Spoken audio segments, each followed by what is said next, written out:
नहमदुहु व नसल्ली अला रसूलिहिल करीम। आऊज़ु बिल्लाहि मिनश शैतानिर रजीम। बिस्मिल्लाहिर रहमानिर रहीम। आयत नंबर 62 सूरतुल बक़रा की हम तफसीर देख रहे थे और इसमें हमने ये सीखा कि अल्लाह ताला हमें ये समझा रहे हैं कि बेशक जो लोग ईमान लाए या वो लोग जो यहूदी थे अपने नबी की ज़िंदगी में, या नसारा थे जो अपने यानी हज़रत ईसा अलैहिस्सलाम को मानने वाले, वो साबी यानी ऐसे लोग जो पहले हो सकता है किसी दीन पर हों लेकिन अब दीन वाले ना रहे हों, उन सब में कौन है कि मन आमन बिल्लाहि वल यौमिल आखिर। यहाँ शर्त क्या लगाई कि जो अल्लाह पर ईमान लाए और आखिरत के दिन पर ईमान लाया हो, व आमिला सालिहन, और जिसने नेक अमल किया हो। देखें कि आमिला सालिहन में जो अमल सालिह है इसकी तारीफ़ नबी सल्लल्लाहु अलैहि वसल्लम ने ये की है। हदीस का मफ़हूम ये है कि अमल सालिह वो होता है कि जो खालिस्तन, उसमें दो चीज़ें पाई जाती हैं। एक चीज़ तो ये कि वो अल्लाह की रज़ा के लिए खालिस किया जाए, प्लस वो सुन्नत रसूल के मुताबिक भी हो। अगर इनमें से कोई एक चीज़ भी नहीं होगी तो अमल सालिह नहीं बनेगा। तो इसलिए यहाँ पे अल्लाह रब्बुल आलमीन ने जो कहा कि इनमें से जो भी अल्लाह पर ईमान लाएगा, आखिरत के दिन पर ईमान लाएगा और नेक अमल करेगा, यानी अल्लाह की रज़ा के लिए और नबी की सुन्नत के मुताबिक करेगा, फ़लाहुम अजरुहुम इंदा रब्बिहिम, तो लिए उनके उनका अजर है उनके रब के पास, इंदा पास, रब्बिहिम उनके रब के पास, वला और ना खौफुन खौफ होगा, यानी किसी किस्म का खौफ नहीं होगा, माजी के साथ इसका ताल्लुक़ है, अलैहिम उन पर, वला और ना हुम वो यहज़नून, ना ही वो गमज़दा होंगे, यानी मुस्तक़बिल से मुराद आखिरत है, यानी आखिरत में जाकर भी उन्हें किसी किस्म का कोई हुज़न नहीं होगा और वो जन्नत में जो है वो जाएंगे। तो इसलिए देखें कि यहाँ से इस आयत के इस हवाले से ये गलत फ़हमी अल्लाह रब्बुल आलमीन ने यहाँ पे दूर की है कि ये ऐलान किया है कि अल्लाह के नज़दीक नाम और लक़ब जो है कोई चीज़ नहीं है, ना ही इसके यहाँ किसी मख़सूस नस्ल या कौम की ख़ानदानी इज़्ज़त और इम्तियाज़ जो है काबिल एतबार हों।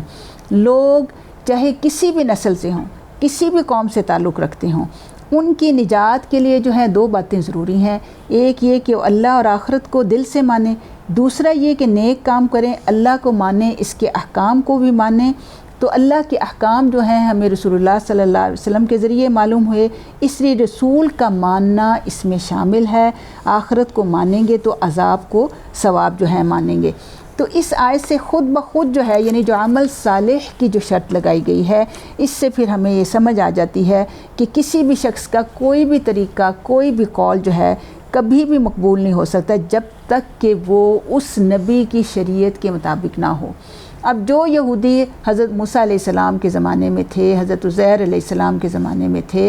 वो जब तक अपने नबी को मानते रहे तो अल्लाह रब्बुल आलमीन ने उनको जन्नत में दाखिल करेंगे। और इसी तरह हज़रत ईसा अलैहिस्सलाम को मानने वाले, उनके दीन के ऊपर अमल करने वाले लोग जो हैं उस वक्त तक जो है वो मुसलमान जो हैं वो रहेंगे और अल्लाह रब्बुल आलमीन के यहाँ बुलंद मकाम पाएंगे। लेकिन जब भी किसी एक नबी का इनकार करना जो है इंसान को दीन के दायरे से निकाल कर कुफ्र के दायरे में दाखिल कर देता है। इसलिए प्यारे नबी सल्लल्लाहु अलैहि वसल्लम की ये सही अहदीस से साबित है और इस आयत की तफसीर से भी हम ये हदीस ला सकते हैं कि आप सल्लल्लाहु अलैहि वसल्लम ने फरमाया कि कोई यहूदी हो या ईसाई जिसने मेरा ज़माना पा लिया, अगर वो मुझ पर ईमान नहीं लाएगा तो कभी भी जन्नत में दाखिल नहीं हो सकता।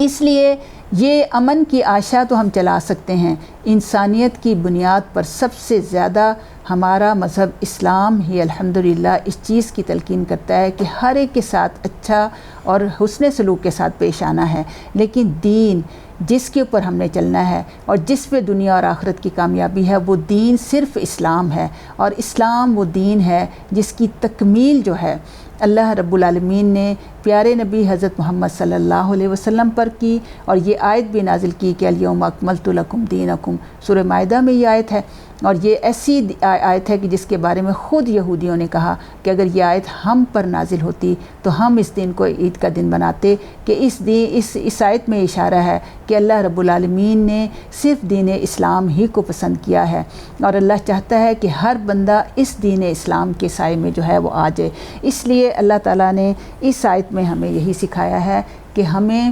اپنے یعنی اللہ کے ساتھ سچا ہونا ہے، اللہ کی رضا کے لیے سارے کام کرنے ہیں، آخرت کے عقیدے کو مضبوط کرنا ہے اور عمل صالح کرنا ہے، یعنی نبی صلی اللہ علیہ وسلم کے بتائے ہوئے طریقے کے مطابق ان تمام احکامات کے اوپر عمل کرنا ہے جو آپ صلی اللہ علیہ وسلم نے وحی کے ذریعے آپ کو معلوم ہوئے اور آپ نے اپنی پوری امت کو سکھائے، اور اس کی وحی اور اس کی تبلیغ اور رسالت کا فریضہ جو ہے کما حق ہو اس کو جو ہے وہ ادا کیا۔ تو آج ہماری نجات جو ہے صرف اسی صورت میں ہو سکتی ہے کہ ہم اس دین کے اوپر جو ہے وہ عمل کریں، ورنہ دیکھیں کہ وہاں کوئی سفارش، کوئی امارت اور کوئی چیز کسی بھی بڑی سے بڑی قوم سے وابستہ ہونا جو ہے ہمیں کوئی فائدہ نہیں دے گا، صرف نیک اعمال ہی انسان کے جو ہیں وہ کام آئیں گے۔ اللہ تعالی ہمیں ہر طرح کی تفرقے بازی سے جو ہے وہ نکال دے اور ہمیں اس صحیح دین کے اوپر قائم رہنے کی توفیق عطا فرمائے، قرآن و سنت کو پکڑنے کی اور اس کے ساتھ جڑنے کی جو ہے توفیق عطا فرمائے۔ وما علینا الا البلاغ المبین۔